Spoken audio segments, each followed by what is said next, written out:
xam nga mën nga liggéey ci jigéen ñi jaay seen bopp, liggéey ci góor ñi sëy ak góor, liggéey ci yeneen domaine parce que ñooñu dañu visible, da ngay xam fan liñ ne. mais drogue bi répression bi tax na pour nga appréhender leen ba dugg seen biir bay waxtaan ak ñoom day faral di jafe. donc man jafe-jafe boobu laa gënoon a am te jafe-jafe boobu je crois que mu ngi demeurer. moo tax yeete bii ANCS di yeete ma rafetlu ko pour que nit ñi xam ne kuy drogué wu bala nga koo yar da nga ko war a njëkk a faj. xam nga tudd na loi 1976 léegi ñun daan nañ ci yëngatu en tant qu'ONG dem seeti parent bi ñu ànd dem tribunal pour président, parce que nekkul président tribunal rek moo koy décider. parent bi su jëlee engagement ne sama doom bi da day drogué wu mais dama koo bugg a faj, daan buñ ko daanoon mën nañ ko teggi may la nag nga faji ko. mais il se trouve que loolu sax siiwul, loolu ñu bëri xamuñ ko. donc nit ñi duñ ko utiliser alors que tribunal ubbi nañ bunt boobu, état bi ubbi na bunt boobu pour ñuy faj nit ñi. lii am nag nga xam ne maire yi dinañ leen sensibiliser, commandement territorial ni ngeen ko xamee dinañ leen sensibiliser te ñoom ñoo nekk à la base. dina tax ku gisati drogué malgré que neexuñ jot di nga xam ne kii dañ ko war a faj ba lañ ko punir. bi mooy xam naa kuréel gi nga xam ne mooy ANCS boobu gis nañ ne kuréel gu am solo la, gis nañ lu bari vraiment li muy liggéey ci askan bi. di leen encourager, di leen féliciter bu baax. ci beneen présentation bi présente nañ ci programme bi nga xam ne c'est la réduction des risques. vraiment présentation bi aussi mu neex ma trop parce que damay wax toujours ne drogue dafa nekk li nga xam ne dafa xaw a nekk un sujet tabou. par exemple nit ñi duñ ciy wax lu bari, duñ ciy communiquer.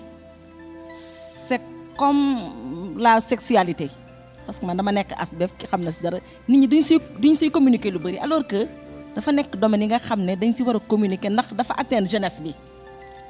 man drogue bi gis naa ne mu ngi détruire la jeunesse te loolu vraiment dañ ci am firnde yu leer a leer. xale yu bari ñu ngi ci te ñu bari dañuy dem sax ba teqale leen sax ci seen sago. généralement boo gisee xale bu teqale ko sagom boo sa demee ba ci biir boo xuusee ba ci biir drogue ci la bokk, monsieur le préfet. donc dafa nekk un sujet bi nga xam ne dañ ko war a waxtaane, dañ ko war di leeral nii devant toutes les autorités, devant tous les acteurs, comme ça ñu indi ci vraiment ay saafara pour protéger la jeunesse. jeunesse xam nañ ne mooy l'avenir d'un pays.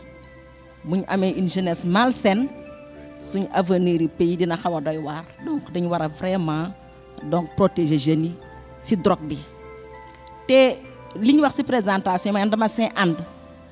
buñ leen punir man je suis contraint vraiment, c'est mon avis personnel. ndax punition bi boo ko defee lan la def ko prison généralement su génnaatee généralement daf ciy demaat rek. man je sais que ñun autorités yi, parce que ci lañ bokk ñun ñëpp, les autorités locales, les autorités administratives fan nañ xool ba xam buñ gisatee lu mel noonu xale par exemple nga xam ne dañ ko jàpp pour drogue, au lieu ñu koy yóbbu ñu xool vraiment nuñ ko mën a encadrer, nuñ ko mën a faje. ndax man nañ loolu noonu feebar la te je crois que feebar vraiment dañ ko war a faj. ACRV, analyse et cartographie régionale de la vulnérabilité. Je crois que région Fatick en faisait partie. Donc c'est une étude boo xam ni dafa pointue foofu sax la ñu génnee les groupes clés et consorts. donc dama pose question, est-ce que étude boobu ci ngeen sukkandiku wala saytu ngeen étude boobu pour ngeen def seen présentation yi. donc l'autre point, parce que si étude boobu man à l'époque j'étais dans la région de Kaolack, si étude boobu donc suivant les contextes, suivant les communes dafa am ay populations yoo xam ni dañuy sukkandiku si ñooñu pour ñu mën a gën a xeex affaire sida. donc pour ñooñu surtout xale conducteurs Jakarta yi dans la zone de Kaolack, même dans la zone de Fatick, donc mën nañ leen boole ci kii bi parce que association conducteur Jakarta yi ñoom ñooy dem fépp souvent même lu ñu wax lii même su nekkee dëgg même su fekkee ñu am ñu moyen ñooy utiliser yooyu façon drogue démonstration ku doon présente ki léegi def na ko ils vont tomber dans la déchéance ba ñuy utiliser seringue ba du ñu am moyen sax pour changer seringue donc loolu yëpp les conducteurs de moto Jakarta vraiment c'est un groupe privilégié boo xam ni xam nañu lépp lu xew ci dëkk bi et souvent ils sont structurés. day ñëw ba ci yaay ñu ne ko yow dama lay kil ba ñun luñ ko wax ma ne ko léegi da ngay fexe ba magam yu góor yi léeg-léeg bu ñëpp daal di sore kër ga xam nga loolu tam doy na waar war na war li commandant gendarmerie bi wax fa muy jógee fan la nañ ñu dimbali ci ñooñu ñu koy indi fii parce que ñun ay yaay lañ te sonn nañu waaw man daal loolu laa ci bëggoon a wax répression duñ ko def ci malade yi nañ leen faj te aussi tam ñu créer un centre waaw état bi moom loolu moom war nañ ci def plaidoyer ñu seet par exemple ay pôle suñ mënee créer Kaolack créer Dakar ay centre yoo xam ne dina mën a récupérer malade yi ñu leen fay interne di leen taxaw ba pare tam aussi bu ñu paree ñu wut leen yeneen au même moment que ñu nekk ci centre dina am ay genre formation ñu leen defal ci liggéey yoo xam ne bu ñu génnee vraiment dinañ mën a am ci lu ñu jàpp man daal préfet loolu laa ci bëggoon a wax ngeen baal ma ak wasalaam mais ñax mi daal dimbale leen ñu ci fii Fatick moom ñax mi sonal nañu. Donc cet exposé ma préoccupation que ci kii la jëm maanaam les statistiques qui ont été présentées et j'ai vu que c'est des statistiques qui datent de 2011 mu doon à mon avis des statistiques yoo xam ne xaw na yàgg je pense qu'il serait bon qu'on puisse présenter des statistiques yoo xam ni c'est beaucoup plus récent n'est-ce pas d'autant plus que nous sommes dans un domaine yoo xam ni on doit maîtriser quand même les statistiques et à ce niveau tamit ma gis ni ce qui a été présenté c'est des statistiques qui datent de 2011 donc c'est ma première préoccupation est-ce que donc mën nañu présenter des statistiques beaucoup plus récentes n'est-ce pas? Non, il sera difficile là où nous sommes de donner des statistiques parce que depuis lors je vois que vous demandez des statistiques et l'autre statistique que vous avez demandé c'est est-ce qu'à Fatick effectivement nous avons des personnes qui consomment la drogue. Effectivement nous avons des personnes qui consomment la drogue. Ce qu'il faut dire, je ne sais pas si on va parler de vulnérabilité géographique.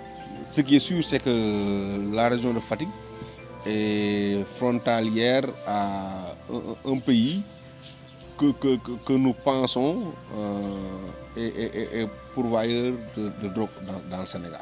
Okay? Mais pour autant, nous ne pouvons pas dire que ce sera le fondement de la consommation de drogue à Fatick. Ce qui est sûr, c'est qu'à Fatick, comme dans beaucoup de régions du Sénégal, il existe bel et bien des personnes qui consomment de la drogue injectable. Si on essaie de quantifier ça, est-ce qu'on peut dire que le nombre de personnes qui consomment la drogue est important ou pas par rapport aux autres régions? Oui, vous savez, qu'une seule personne se mette à consommer de la drogue est déjà un problème. D'accord? Mais nous ne pouvons pas dire, à l'heure où nous sommes, la taille des personnes qui consomment la drogue à Fatick. Il y a une étude qui a été menée au Sénégal sur l'estimation des personnes qui consomment la drogue. L'étude va peut-être révéler ses secrets dans des délais très proches. Mais là où nous en sommes, nous ne pouvons pas de façon scientifique partager des données sur le nombre de personnes qui consomment la drogue aujourd'hui dans la région de Fatick. Plutôt des centres de prise en charge des addictions. Des centres de prise en charge des addictions. Parce que les personnes qui consomment de la drogue ne sont pas forcément des personnes, excusez-moi du terme, la drogue sont des personnes qui ont un problème avec l'addiction. Donc ce que nous voulons, et raison qui a fondé notre présence ici à Fatick, c'est que les autorités politiques comprennent qu'il faut aller dans le sens de mettre en place dans tous les départements du Sénégal ou dans toutes les régions du Sénégal des centres de prise en charge des addictions, à l'image de ce qui se passe aujourd'hui à Dakar et ce qui est en train de se passer à Mbour. Bon, les personnes qui consomment la drogue, on en trouve partout au Sénégal. Elles ne pourront pas toutes se déplacer sur Dakar pour accéder à des soins. Il faudrait que dans chaque territoire départemental, dans chaque territoire régional, qu'on puisse avoir un centre capable de prendre en charge les personnes qui consomment la drogue dans ces localités-là. Actualité sur Sen TV Sénégal. Politique, people, éducation, sport, culture, art. Pour plus de merveilles, abonnez-vous sur Sen TV Sénégal. regarder Sin TV au Sénégal, le frère. Sin TV Sénégal. Sin TV Sénégal. Sin TV Sénégal, meilleure télé. C'est la France qui vous le dit. Assalamualaikum, assalamualaikum mbokk Sénégal wóoratul bañ a seetaan Sen TV man la Michel Perlo from Moscou mooy parce que ma prime Sen TV ñoo ngi seetaan Sen TV. Bonjour, je suis Zidane, chef téléspectateur. Moi, personnellement, je vous conseille de regarder Sen TV au Sénégal.